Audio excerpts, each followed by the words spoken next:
Hello friends, welcome to the maths with the sign classes. आज हम लोग पढ़ेंगे क्लास 12 का chapter number 5 continuity and differentiability. सबसे पहले हम लोग कॉन्टिन्यूटी के बारे में जानेंगे, जिसको हमको कॉन्टिन्यूस बोलते हैं। कॉन्टिन्यूस मतलब कोई भी कार्य या कोई भी फंक्शन जो लगातार चलता हो, लगातार काम करता हो, लगातार फंक्शन हमारा क्या हो, चेंज होता है, उसी को हम लोग क्या बोलते हैं, कॉन्टिन्यूस बोलते हैं। एक हम ट्रिग्नोमेट्री में एक साइन एक्स का फंक्शन होता है, जिसको हम लोग ग्राफ के माध्यम से देखेंगे तो ये फंक्शन कैसा है। जैसे साइन एक्स का हम लोग ग्राफ बनाते हैं तो साइन एक्स का क्या होते हैं, एक्स एक्सिस और ये वाई एक्सिस का कोऑर्डिनेट रहता है। हम यहाँ से चलते हैं और यहाँ से हमने यहाँ आया, फिर यहाँ से चलते हैं। हम आप देख रहे होंगे कि कहीं भी हम पेन ब्रेक नहीं कर रहे हैं, यानी कलम उठा ही नहीं रहे हैं। जब कलम नहीं उठा रहे हैं तो हमारा फंक्शन क्या हो जाएगा, कॉन्टिन्यूस फंक्शन हो जाएगा। लेकिन एक और एग्जांपल के तौर पर लेते हैं, केस सेकंड लेते हैं। एक एक्स एक्सिस और एक वाई एक्सिस का हम कोऑर्डिनेट लेते हैं। हम यहाँ से चलें और हम यहाँ पे कलम क्या उठा लिए, फिर यहाँ से चले, फिर यहाँ से हमने कलम क्या उठा लिया। तो हम देख रहे होंगे कि यहाँ दो पॉइंटों पे ये ब्रेक हो रहा है। ये जिस पॉइंट पे ब्रेक हो रहा है तो ये हमारा फंक्शन क्या हो जाएगा, डिसकंटिन्यूस हो जाएगा। इसी को हम लोग बोलते हैं दिस फंक्शन इज डिसकंटिन्यूस।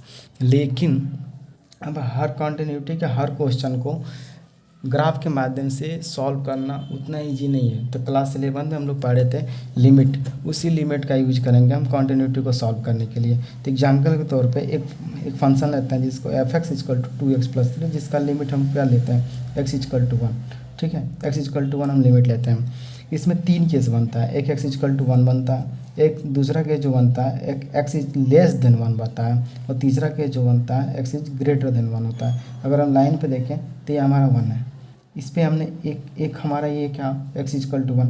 अगर हम इससे थोड़ा सा 1 2 3 इधर जाएंगे तो -1, यानी कि इधर एक लेस देन 1, यानी कि x लेस देन 1 इधर बन जाएगा, और इधर आएंगे तो क्या होगा, x ग्रेटर देन 1। तो 3 केस बनता है, x इजकल टू 1 और x इज लेस देन 1 और x इज ग्रेटर देन 1।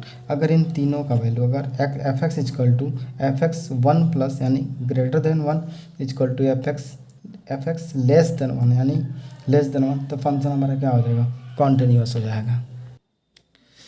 और अगर f x is not equal to f x 1 plus equal to f x less than negative, तो हमारा function एक पॉइंट पे ब्रेक हो रहा है, यानी कि हमारा फंक्शन क्या हो जाएगा, डिसकंटिन्यूस होगा। इन तीनों में से कोई भी अगर दो इक्वल आ गया, एक के इक्वल नहीं आया, तो हमारा फंक्शन क्या हो जाएगा, डिसकंटिन्यूस हो जाएगा।